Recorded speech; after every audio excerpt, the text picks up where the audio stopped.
on Opera with University of California's Dr. Jan Popper.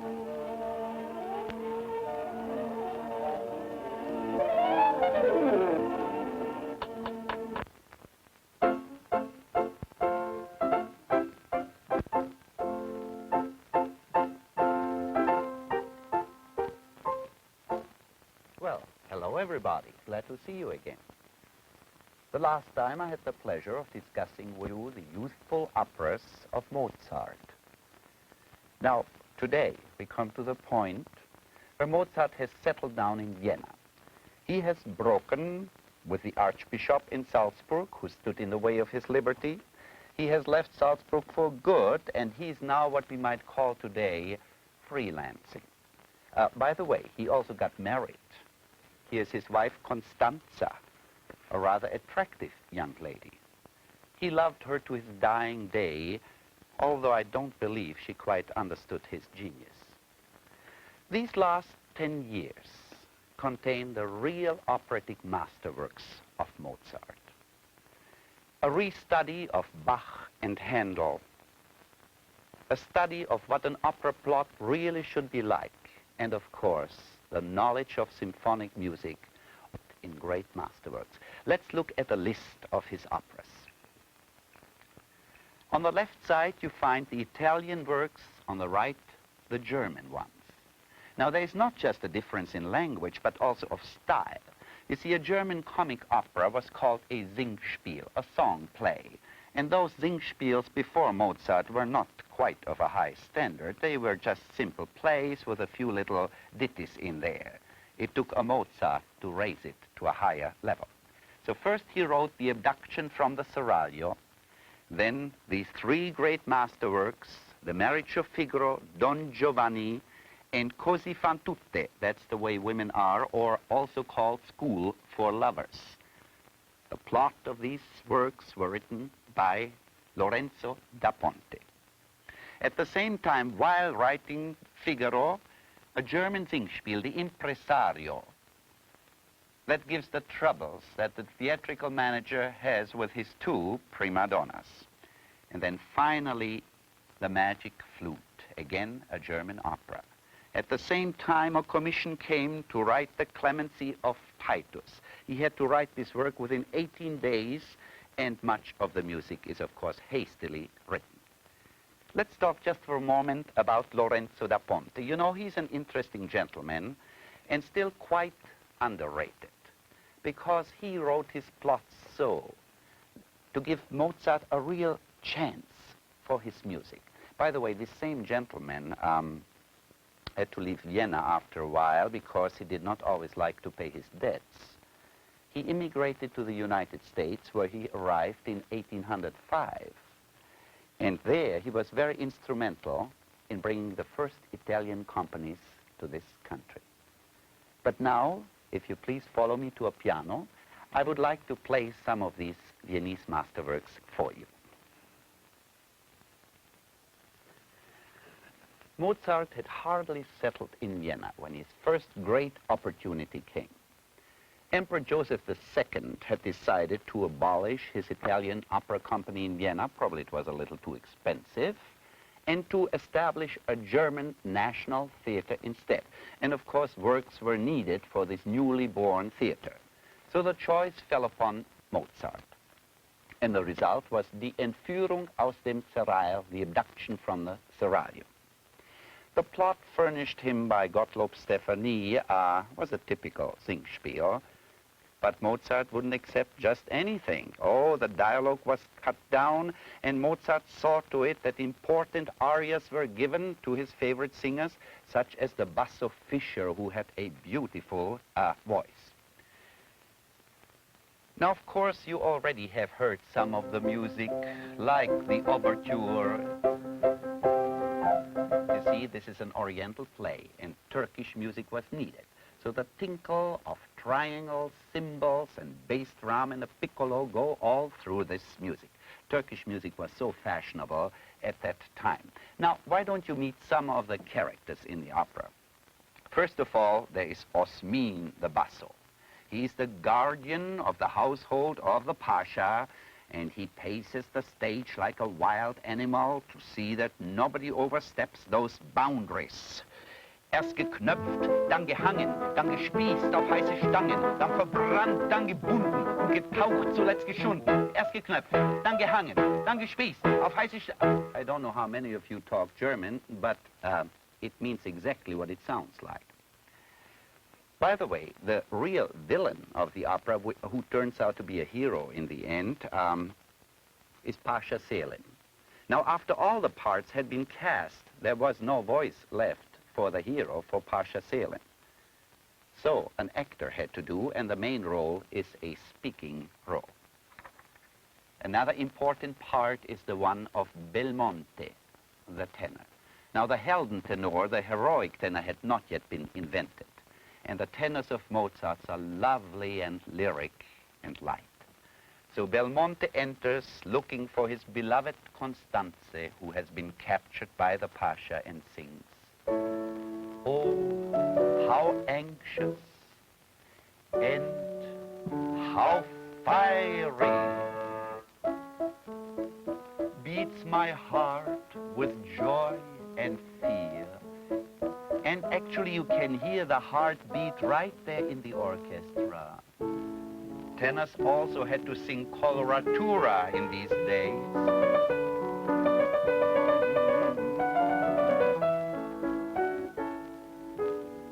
A lovely role.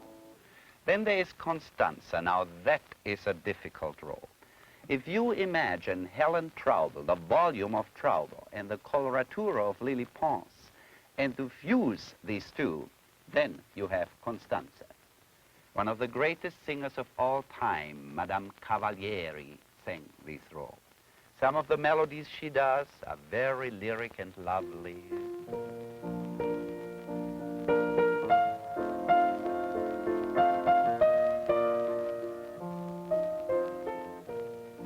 And so on. But then the fire is let loose, and she goes through all these wild runs and coloraturas, sometimes way up to a high D and down to a low B. What a tremendous range for the human voice. One of the most difficult arias for her is Torches of All Kinds, a coloratura, bravura aria. By the way, this particular aria has an introduction of 60 measures, a regular little symphony preceding the aria. Why did Mozart do that? Well, simply because of the fact that he had a lot of excellent friends in the orchestra, and they had to be shown off just as well as the people on stage. You see, let the stage director worry about it, what to do in there. And then there are secondary parts, but all of them are lovely, like the little English chambermaid Blonda sings Frenchy songs such, "Welche Wonne, welche Lust, herrscht nunmehr in meiner Brust, welche Wonne, welche Lust, herrscht nunmehr in meiner Brust." Delightful opera all the way through. 3 years have passed and no further commission. And Mozart wants to write opera so badly. So in his despair, he does something that a composer never did at that time. He writes without a commission. Just at this point, Da Ponte, who is really the text writer for Mozart's rival, Salieri, has a little row with Salieri. So Mozart seizes upon the opportunity, and the two get together. Now, what plot could one set to music? Mozart has the saving idea. There's a scandal play which is forbidden in Vienna. It cannot be given there, by Beaumarchais, a French poet, a French writer. The first part is called The Barber of Seville. The second part, The Marriage of Figaro. Now, the first part already has been set, not by Rossini, as you think, that's much later, but by Paisiello, and it's very successful. So the two concentrate on the marriage of Figaro. Now, what can be said about such a great play? There is one of the greatest comedies of all times, and still, how much serious, beautiful music in there.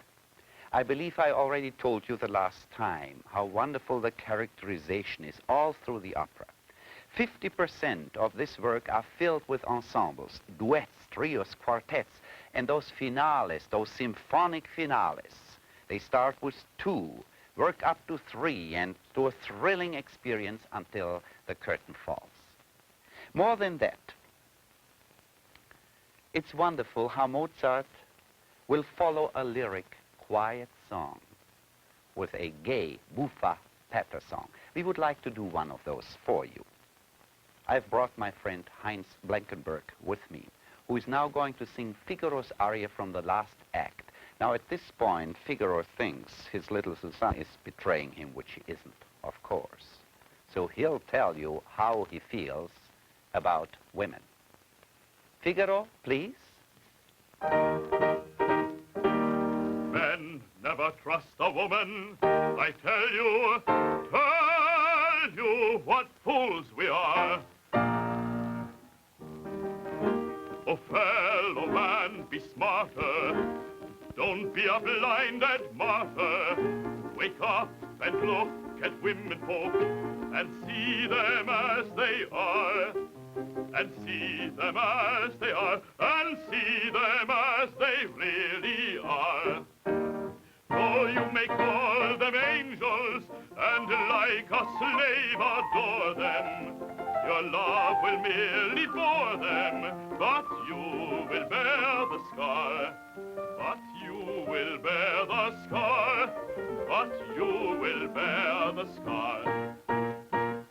Like witches with sorcery they charm and decoy, like sirens with treachery they sing and destroy. They flatter their vanity and hate us to passion. They cause us unhappiness and know no compassion. Like roses with briars, like soft-spoken liars, appearing delightful, yet vicious and spiteful. Their dealings are double, they get us in trouble, deceitful and jealous to love their carlies. The heart is of stone, the heart is of stone, yes, made of stone. The rest I need hardly tell you, all that is sufficiently known. Why don't you men get smarter? Don't be a blinded martyr. Wake up and look at women folk and see them as they are, as they are, as they are. With smiles they are gaining us, you know how they do it. With tears they are chaining us, you know how they do it. Their kisses are paradise, you know how they do it. But I tell you otherwise, I know how they do it. You trust them for one day, tomorrow they deceive you. They love you on Sunday, on Monday they will leave you. On Tuesday they like you, on Wednesday they strike you, on Thursday they thrill you, on Friday they kill you. And that ends the week, and week after week, until after year. Since Adam and Eve goes the story, it happens again and again. We men have to pay and to worry, and still as the fools we remain. And you are the same, and you are the same, and you are the same.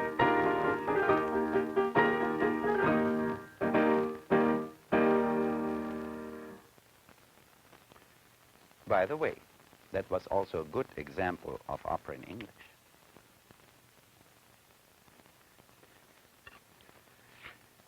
The Marriage of Figaro was an immediate success in Vienna. However, the Viennese were fickle and found themselves another idol soon, and Mozart and the Marriage of Figaro were forgotten. However, there was one town where the success was lasting, and that was Prague, the capital of Bohemia. Now, you see, I'm very proud of that, being a Bohemian myself. They liked Mozart so much that they invited him to write an opera for Prague for the following year. The result is Don Giovanni. Don Giovanni has been called the most perfect opera of Mozart. There has been quite a bit of controversy about the plot, because many people have asked, how is it possible that comedy enters into a story where a murder takes place right in the beginning and where a libertine is overtaken by superior justice and punished? Well, you see, friends, we must remember that the Don Juan story was a very famous story.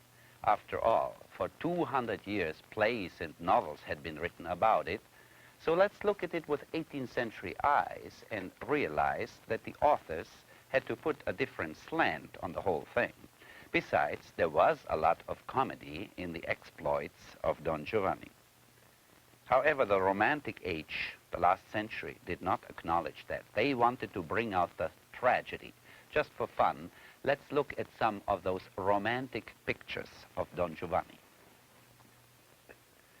Now here, for instance, you find Leporello, Don Giovanni's servant, as he reads to the jilted poor Donna Elvira about the exploits of his master. Down here, the real tragedy begins. Don Giovanni looks up to the statue of the murdered commandant and invites him for supper. Here, the commander does appear for supper and reaches his iron hand out to Don Giovanni, who feels caught by it. And then, of course, the last picture shows you the eternal doom of Don Giovanni. The opera, by the way, ends as a comedy with a moral, a funny sextet in which they tell you, now don't you become a libertine, otherwise you'll be overtaken by the same fate. But in the Romantic age, this was cut. Now, I would love to play a lot of the music for you if I had more time, but then on the other hand, the music is so well known that my illustrations are probably not even necessary. If you look for the tragic element in this opera, all you have to do is play the first measures, which stand before you like a marble statue.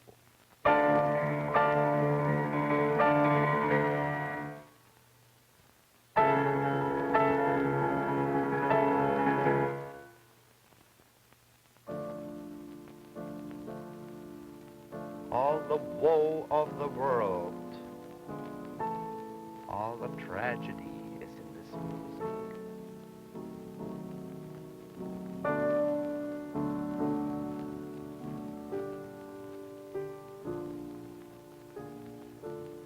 Really terrifying, for instance, is the scene on the cemetery, which I just have mentioned. Don Giovanni asks the commander for supper, and Leporello has to deliver the message. We still shiver and tremble with the excitement of that scene, and comedy takes place as Leporello steps up to him. Oh, please, sir, won't you come tonight? Oh, I'm so afraid I can't speak. As far as the comedy or the lyric element is concerned, oh, there are so many melodies, I really wouldn't know which one to pick. They have become actually popular melodies everybody knows. Didn't you know that? La ci darem la mano. As Don Giovanni sings to Zerlina, trying to take her away from her mazzetto. Or his serenade, for instance.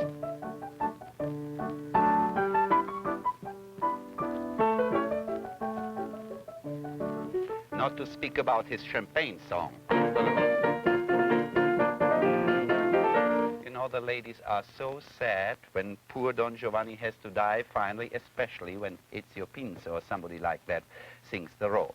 By the way, there are a lot of scene changes and shifts in there, and you wonder, how did they do that? How could they shift so quickly from one to the other? By a simple trick.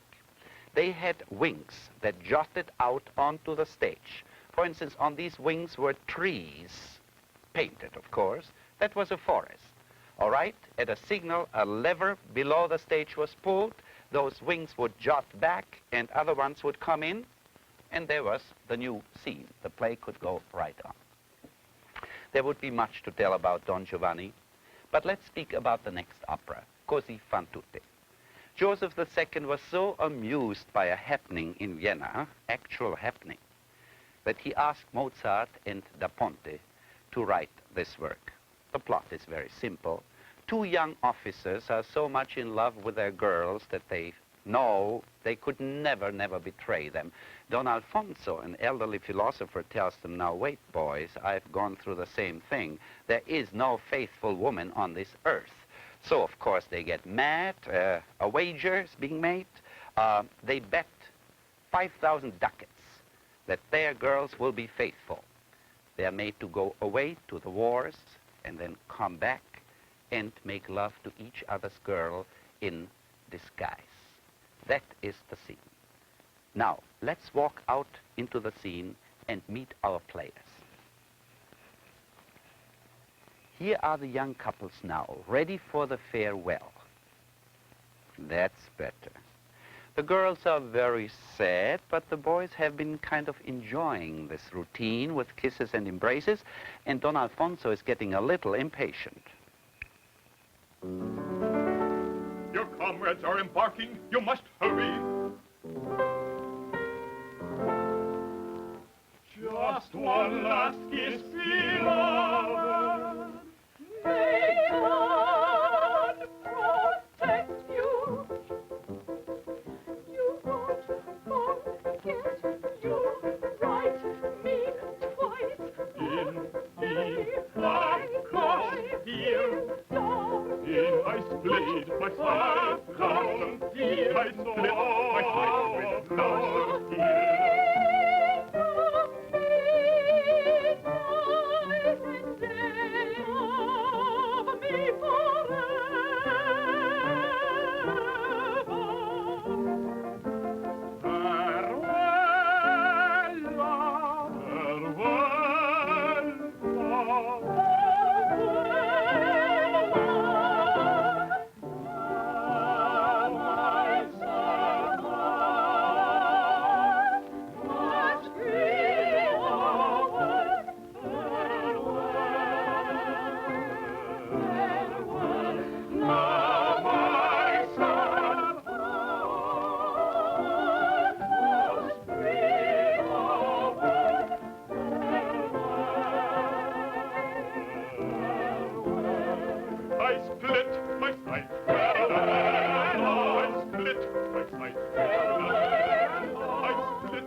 To your sweethearts and to my comrades.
Did you notice how the scene worked up from comedy to breathtaking music?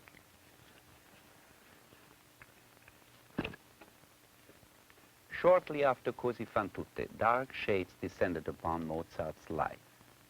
Plagued by illness and poverty, he nevertheless did not give up. In fact, during the last weeks, a very interesting commission came in by a fellow named Schikaneder, a singer, actor, and everything else besides. A German Singspiel, the magic flute. The text was a strange mixture, an extravaganza. There was slapstick. There was religion, symbolic ideas. Mozart took it all and set it faithfully to music. Italian bravura arias, and the little songs Schikaneder wanted for himself as Papageno. Even German folk song type. To the last minute, Mozart kept his good sense of humor. He went backstage to play the Glockenspiel for Schikaneder, and when Schikaneder was ready to play, Mozart wouldn't. When Schikaneder put his hammer down, then Mozart would play. But not long could he enjoy this, because death stepped in to silence music, Mozart's music, forever. It seemed as if a light had descended from heaven to be taken away from us. But nevertheless, his body may have landed in a pauper's grave. His music will sound as long as there's a warm heart on this earth to enjoy it. Goodbye, and love you, Mozart, every note of it.